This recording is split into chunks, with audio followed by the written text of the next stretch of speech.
तो दोस्तों, जो भी लोग मुझे अभी देख रहे हैं उन सभी लोगों का बहुत बहुत स्वागत है इस वीडियो में। दोस्तों, मैं आपको बता दूं कि आज से हम लोग एक नई सीरीज़ की शुरुआत कर रहे हैं।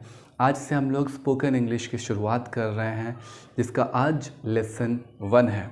उम्मीद ये है कि आप सभी लोगों को बहुत पसंद आएगा और आप लोग बहुत कुछ सीखेंगे भी। ऐसी कोशिश मेरी है, मैंने कोशिश की है कि अपने इस सीरीज़ में, अपने इस कोर्स में उन तमाम लोगों को हेल्प या मदद पहुंचाई जाए जो भी इंग्लिश सीखना चाहते हैं या फिर उस परेशानी से गुज़र रहे हैं। तो बिना देर किए हुए चलिए शुरू करते हैं। तो आज के इस क्लास में हम लोग बिल्कुल शुरुआत से ही शुरू करेंगे, मतलब ABCD से। आप देख सकते हैं, जैसा कि मैंने लेसन प्लान में प्लानिंग किया हुआ है कि बिल्कुल हम लोग शुरुआत से शुरू करेंगे, जिससे वैसे लोग जिन्होंने अभी तक इंग्लिश में कुछ भी नहीं जाना है वो भी हमारे साथ शामिल हो पाएंगे, और वैसे लोग जो कुछ जानते हैं वो भी हमारे साथ शामिल हो पाएंगे। तो अल्टीमेटली ये कोर्स उन सभी लोगों के लिए है जो इंग्लिश सीखना चाहते हैं, या फिर वो लोग जो कुछ सीख चुके भी हैं ऑलरेडी, उनके लिए भी बहुत फ़ायदेमंद है और वो भी कुछ ना कुछ नया ज़रूर सीखेंगे। ऐसी मेरी कोशिश है। तो बिना देर किए हुए चलिए शुरू करते हैं।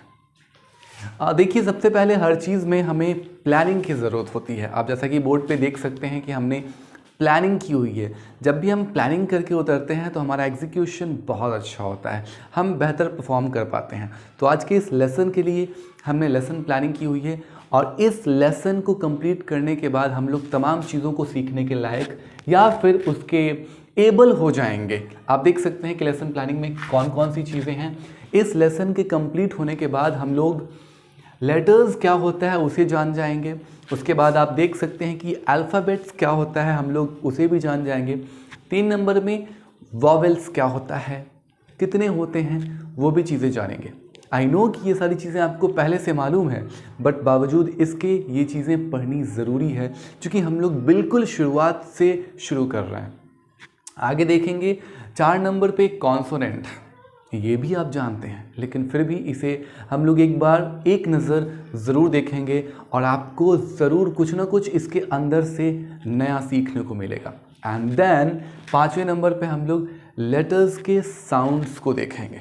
Okay, and then we will see the most important part of this video, and that is letter sounds. कितने अलग अलग प्रकार के साउंड्स होते हैं लेटर्स के, हम वो भी देखेंगे। चलिए, सबसे पहले हम लोग लेटर्स की बात करेंगे कि वो क्या होता है। नॉर्मली अगर इसकी डेफिनेशन देखी जाए तो हम ये कहते हैं कि अल्फ़ाबेट की सबसे छोटी यूनिट या इकाई को हम लोग लेटर कहते हैं। आम भाषा में हम ये कह सकते हैं कि ABCDE या फिर XYZ को हम लोग लेटर कहते हैं। आई थिंक आपको समझ में आ रहा होगा। वैसे इसके बारे में डिटेल में और भी आगे बात की जाएगी। आगे बढ़ते हैं, अल्फ़ाबेट्स की बात करते हैं। देखिए, अगर A से लेकर Z तक वो सारे लेटर्स आपस में सजे हुए हैं तो उनको हम लोग अल्फ़ाबेट्स कहते हैं। अब इसको इस तरीके से समझते हैं कि लेटर्स जो हैं वो एक, मान लीजिए कि प्लेयर है, और अल्फ़ाबेट एक टीम है। तो जैसे क्रिकेट टीम होती है, हॉकी टीम होती है, जिसमें एक प्लेयर होता है और 11 प्लेयर मिला करके एक टीम बनती है। ठीक उसी तरीके से इसमें 26 प्लेयर्स होते हैं और 26 प्लेयर्स को मिला करके एक टीम बनती है, और उस टीम को ही हम लोग अल्फ़ाबेट्स बोलते हैं। और उस लेटर्स को हम लोग उस प्लेयर्स को हम लोग लेटर्स कहते हैं। आई थिंक आप समझ पा रहे हैं। तो आई थिंक अब लेटर्स एंड अल्फ़ाबेट्स का किस्सा यहीं पे हम लोग ख़त्म करते हैं और आगे बढ़ते हैं। 3रे नंबर पे है वॉवेल्स। पहली चीज़ कि ये वॉवेल्स नहीं होता है, ये गलत है। इसे हम वॉवेल्स कहेंगे, ज़्यादा बेहतर है। तो आप जैसा देख सकते हैं बोर्ड पे कि वॉवेल्स हमारे पास 5 हैं, and that is AEIO and U। Total 5 he vowels होते हैं, जो कि याद रखना बहुत ज़रूरी है और बहुत हम लोगों ने बचपने में भी पढ़ा है, और अभी भी इसको दोहराना ज़रूरी है क्योंकि ये हमें आगे काम आने वाला है। एंड देन हम आगे बढ़ते हैं, कॉन्सोनेंट्स की बात करते हैं। तो हम वॉवेल्स को छोड़ के किसी भी चीज़ की अगर बात कर लें, जैसे हमारे पास वॉवेल्स को छोड़ने के बाद 21 लेटर्स बचते हैं, वो हमारे कॉन्सोनेंट्स कहलाते हैं। तो ज़्यादा इस पे टाइम नहीं लेंगे, बस इसे सिर्फ जहन में रखना है, इसको कोई याद करने की ज़रूरत नहीं है। ये ऑलरेडी आप लोग जानते हैं, ये रिवाइज करवाई जा रही है क्योंकि आगे काम आने वाली है, दैट्स वाई। एंड देन हम लोग लेटर्स साउंड्स पे आते हैं। जैसे आप सभी लोगों ने, हम सभी लोगों ने बचपने में A for apple, B for ball पढ़ा है, लेकिन हम सिर्फ अभी ए की जो साउंड होती है उसे जानने की कोशिश करेंगे, ए से लेकर जेड तक। मैं शॉर्ट में बताऊंगा बिकॉज अगर वो सारी चीज़ें बताई जाएंगी तो वीडियो बहुत लंबी हो सकती है and that can become very very what boring and tedious, so that's why. तो इसे मैं छोटा ही रखूँगा, बहुत छोटा, शॉर्ट में। तो जैसे एक्चुअल में जो ए की साउंड होती है वो अ होती है। जैसे he is a boy, he is not a boy. A boy नहीं कहना चाहिए, गलत हो जाता है। दिस इज़ या फिर ही इज़ अ बॉय कहना ज़्यादा सही है। तो आई थिंक अब आप समझ पा रहे हैं कि ए का जो एक्चुअल साउंड होता है वो अ होता है और बी का एक्चुअल जो साउंड होता है वो ब होता है। इसी तरीके से सी का क होता है, डी का ड होता है एंड देन आगे आप इसी तरीके से बढ़ सकते हैं। जैसे सी एच से च, सी डबल से छ हम सभी लोगों ने पढ़ा है। ओके, सो अब सबसे इम्पॉर्टेंट पार्ट जो हमारे इस वीडियो का बच जाता है वो है इधर में दिख रही लिस्ट। हम यहाँ पे वही चीज़ों को आगे एक्सटेंड करेंगे कि जब हम एक लेटर में दूसरे लेटर्स को जब जोड़ते हैं तो उसकी साउंड कैसी होती है। और ये आप जब देखेंगे इस लिस्ट को तब आप ये पाएंगे कि ये कितनी इम्पॉर्टेंट है आप सभी लोगों के लिए, हम सभी लोगों के लिए, जब हम इंग्लिश सीखने की बात करते हैं। आई होप कि वीडियो में आपको बहुत ही ज़्यादा मज़ा आ रहा होगा। सो बिना देर किए हुए हम लोग अपने लिस्ट की तरफ, लेटर्स साउंड्स की तरफ चलते हैं। आप देख सकते हैं कि जैसे ही हम लोग सी में एच को ऐड करते हैं तो उसकी साउंड च हो जाती है कई केसेस में। जैसे एग्जाम्पल देख सकते हैं आप, सी एच से च अगर हम लेते हैं तो chat, change, torch etcetera, challenge वगैरह भी होता है, बहुत सारी चीज़ें हो सकती हैं। लेकिन कुछ केसेस में सी एच से क भी होता है, जैसे केमिस्ट, केमिकल, केमिस्ट्री एक्सेट्रा। आगे देखते हैं, टी एच से कई केसेस में थ होता है, जैसे thank you, thumbs up etcetera. लेकिन जैसे ही हम लोग टी एच में ई को ऐड करते हैं वो थ से द हो जाता है। आप देख सकते हैं, जैसे ब्रीद मतलब सांस लेना, फीदर मतलब पंख, एंड इसके अलावा भी बहुत सारे वर्ड्स होते हैं। आगे बढ़ते हैं, अब आप टी एच में अगर वाई ऐड करते हैं तो कुछ केसेस में इसका जो प्रोनाउंसिएशन है या फिर साउंड है वो दी का आता है, जैसे हेल्दी, वेल्दी एक्सेट्रा। आगे देखते हैं, टी आई ओ एन, इसका प्रोनाउंसिएशन शन होता है, जैसे आप देख सकते हैं नेशन, एजुकेशन एक्सेट्रा। आगे देखते हैं, कई केसेस में एस आई ओ एन की भी साउंड शन ही होती है, जैसे मैंशन, इसका मतलब होता है हवेली, और आगे है टेंशन मतलब तनाव एक्सेट्रा। और आगे कई केसेस में आप देखेंगे कि टी और यू जब एक साथ होता है तो इसकी प्रोनाउंसिएशन होती है च, जैसे फ्यूचर, नेचर, फॉर्च्यून एक्सेट्रा। आगे देखते हैं, जैसे कई बार डब्ल्यू एच की साउंड व होती है, जैसे एग्जाम्पल देखते हैं व्हाट, वेयर। यहाँ पे वह नहीं कहना चाहिए, गलत हो जाता है, तो आप कहें व्हाट या फिर वेयर। लेकिन कई केसेस में जब आप डब्ल्यू एच को पढ़ेंगे तो वो ह का साउंड करता है, जैसे हु, हुम, हुज। है ना इंटरेस्टिंग।